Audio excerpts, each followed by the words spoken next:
just around the corner, and hence I thought that I'll be making my second video on Shiv. Now, this thought itself, it is an audacity. You can consider it as an audacity because the concept of Shiv is so deep, so broad, and it involves so many stories, so many myths, so many legends, and Puranas and whatnot, a plethora of philosophies. And here itself in YouTube, I think you can find scholars and philosophers and people who are experts who are researching on mythology and Indology, and it can go on for hours. Actually, they have put up very quality content on YouTube, and talking on the subject itself can be considered audacious for my part. But since I'm just concentrating on folklores at the moment, so I thought that it's a relevant subject of the day. And Shiv, though he is a principal deity in all of Hinduism across, from north to south, wherever you go, he is one of the principal deities, one of the three devs, the destroyer. And he has got so many names. And uh, but in some states, while Shivratri is a major festival, and my friends, they have got a holiday tomorrow, and poor me, I haven't got it. Because in Bengal, Shivratri is not, though Shiv is a primary deity, yet Shivratri is not that, I don't have the exact word for it, not the principal festival of Bengal. And just as the principal festivals of Hinduism vary across state to states, it's very interesting that also the depiction of the same Hindu god, their aspects, it also varies from state to state.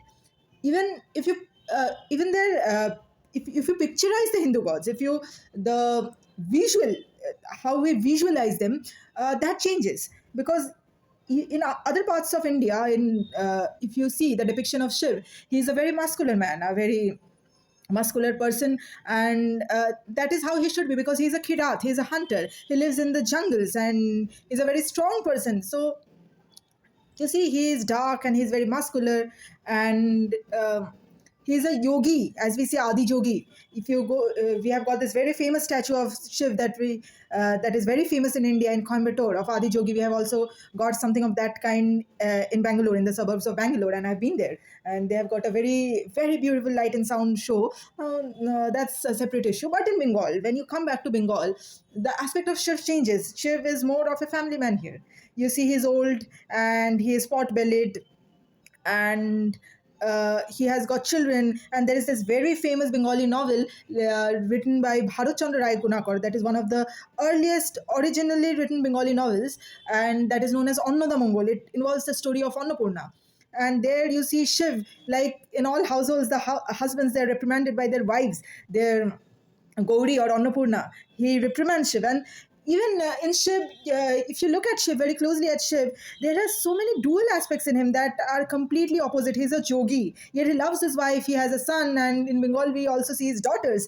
And he's completely engrossed in his family, he loves his family, and he he symbolizes sacrifice. He symbolizes leaving everything behind, like sannyasis do. He is the perfect sannyasi, and like he's a hermit. Yet we see, because you see his bhushan, it is just ashes, and yet we see that he's so in love with his wife that he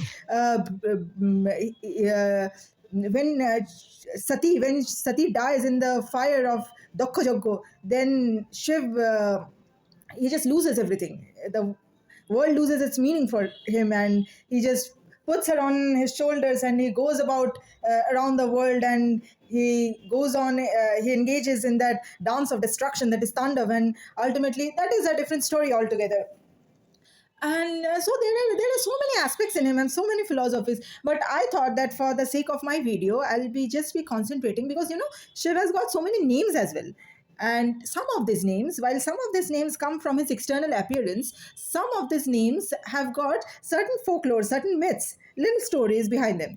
So I thought that I'll just be concentrating on these names, because you see, there is Panchanan, there is Nilkantho, there is Tripurari, there is Bholanath, there is Ashutosh, so many names. So I just thought that I will be telling some of these stories, narrating some of these stories behind these names. So for the first episode, I have chosen this name Bholanath. And Bholanath, if you translate it into English, that means that Bholanath, somebody who is forgetful, and Nath is actually Lord. So the Lord who is forgetful, who is not very serious. And that is one aspect of Shiv as well. The when we go for Vishnu, Krishna, Vishnu, Narayan, he is very shrewd. But Shiv, he doesn't think very much. So this is one story I'll be narrating, which I think will justify this name of his. So this story is closely related to someone called Bhasmasur or Bhashashur. Now, Bhashashur, this word comes from joining two words, that is Bhasho and Oshur.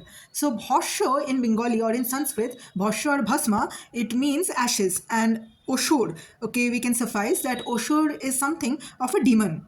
So, like in most myths, we see that demons and giants they are performing penances and they are meditating to in order to get a certain boon from a certain god. So, Bhasmasur was no exception. He was also meditating very hard and thinking of Shiv. Now, there is also the story that he had particularly asked Narad that tell me of one god or one goddess who can be pleased very easily. So, Narad had mentioned that Shiv. Shiv is one who gets angry very fast, and also he can also be, pleased very fast. So that is why there is another name of Shiv, which is Ashutosh. That is because he gets pleased very fast. So now coming back to the story. So Bhashmashur, he started meditating, thinking of Shiv, worshipping Shiv, and he was performing penances. He was being very hard on himself. That he was cutting off his limbs and cutting off his flesh. And finally, Shiv arrived. Shiv arrived before him, and Shiv said, "Okay, don't be so hard on yourself. Don't hurt yourself so much. Tell me, what do you want?" And Bhashashur asked for a very strange boon. He didn't ask for all the wealth in the world. Neither did he ask that give me a boon so that I become immortal. Like we see, most of the demons or most of the asuras or giants or they do that make me immortal. In most of the stories in Hindu mythology, you'll come across this. Mohishasur says that make me immortal. Ravan says make me immortal, and the gods always they ask that no, you ask for something else, and they twist this thing around. And ask for something that is as close to immortality as possible. But Bhasmasur doesn't go in that path. Instead, he asks of a very strange boon. He says, "Bless me, Lord, with such a superpower so that whenever I place this palm of mine on somebody's head, he turns into ashes. He or she, that person is destroyed, reduced to ashes." Isn't it a very strange boon? And Shiv, Ashutosh, Bholanath, that is where we come across this name Bholanath because, he's very bhole, forgetful, not he doesn't think very much. And he says, okay, if such is your wish, then I grant you this wish. And he blesses Bhasmasur with this boon. And we see where this name Bhasmasur comes from. That is, now we understand, right, why he is Bhasma Ashura, because he has got this superpower to turn anybody into ashes. And this is where hell breaks loose and the mayhem begins. Because the first thing Bhasmasur does is that he chases after Shiva himself with his palm right up in the air, attempting to place his palm on the head of Shiv. And Shiv's boon, as we know, Shiv himself is bound by his own moon. So we see that Shiv has started running from Bhasmasur to save himself, and Bhasmasur is chasing behind him. And he runs everywhere, but Bhasmasur is determined to catch him and turn him into ashes. And finally, Shiv reaches Vaikuntha, or the place Vaikuntha is actually the place where Vishnu resides in, just as Shiv resides in Kailash. And there is also very interesting bit because some say that actually Bhasmasur wanted to kill Shiv and then then he wanted to get his hold over Parvati. But nevertheless, Shiv now goes to Vishnu, the shrewd lord of Hinduism, and he says, "See, I don't have much time, but this is what has happened. This and this and this and this. Now my life is I'm in mortal peril.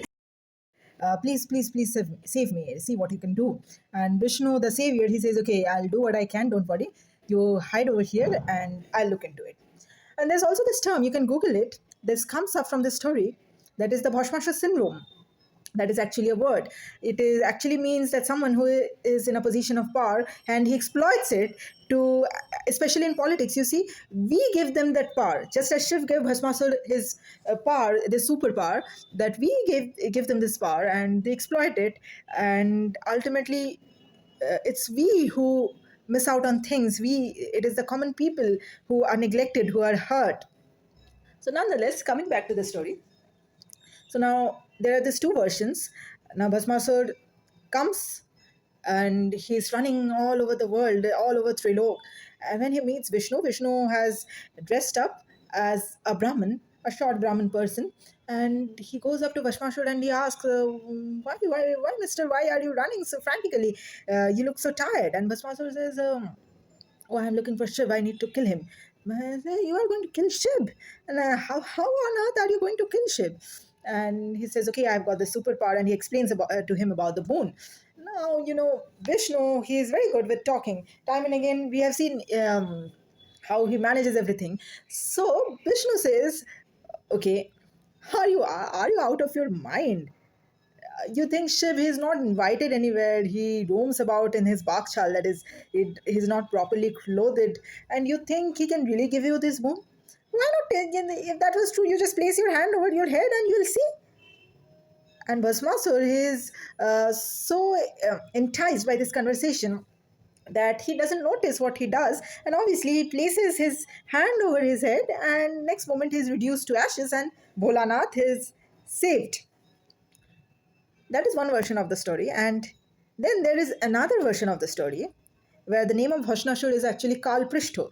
And I didn't actually know this. I was watching a video of Sri Nrsimha Prasad Bhaduri on YouTube, and there I came across this. So, but this story is more famous. If you just search for the story of Bhasmasur on Wikipedia, you'll come across this version of the story, the version that I'm going to narrate now. It is that Vishnu, instead of this word of Brahman, Vishnu dresses up as Mohini. Mohini is the only one female incarnation of Vishnu that I have come across. I don't know if there are any uh, other versions that talk of Mohini. And the first instance that I found Mohini was during the Samudra Manthan, while, in the quest for Amrita, or the elixir to immortality, elixir of life, while the Devas and the Asuras, they were gathered on both sides of the ocean with, and there is another incarnation, the Kurma avatar, or Vishnu comes as a savior, as a giant tortoise, and the Mandar hill is placed over his back, and Bashuki, he forms the rope he volunteers that I'll be the rope for churning the ocean, and several things come up. Then Coast of Muni, Lakshmi, and in the end fire, and also the holahol, or the poison, the most deadly poison. And we'll come across this again in the story, when if I explain the story on why Shiv is called Nilkantha. And finally, the Dhanvantari, the doctor god, he arrives with a pot of Amrita in his hand. So there, when he arrives with this pot of Amrita in his hand, then Vishnu, then the Asuras, they take away this pot, and no, actually they want their share as well. But the Devas, they never had any intention of sharing their Amrita, because if both parties become immortal, then it's going to be an eternal mayhem. So now Vishnu, in order to distract the Asuras, Vishnu dresses up as this female who is very sexy. I'll use the word very sexy, very attractive, and everyone becomes eccentric on seeing him, even Shiv himself. Now we'll come to that later. And this is the second time that Vishnu assumes the form of Mohini. And he goes across the path where Bhasmasur is wandering. And Bhasmasur, he makes sure that Bhasmasur notices him. So in this story, you can well guess what happens. So Bhasmasur, he is mesmerized by this beauty, and he says, "Oh beautiful, oh lovely woman, I'm so in love with you. I want to get married to you." Proposes marriage to her. And Mohini, very cunningly, or Vishnu in disguise, he says that, okay, but you see, I'm so in love with dance. Dancing is my life. So I also want that someone who will be my husband, he should also be able to dance very well. And Bhasmasur, now he says, but I'm not very good at dancing. I'm a sword. I don't know how to dance. So Mohini says, or Vishnu in disguise, he says that, worry not. I'll teach you how to dance.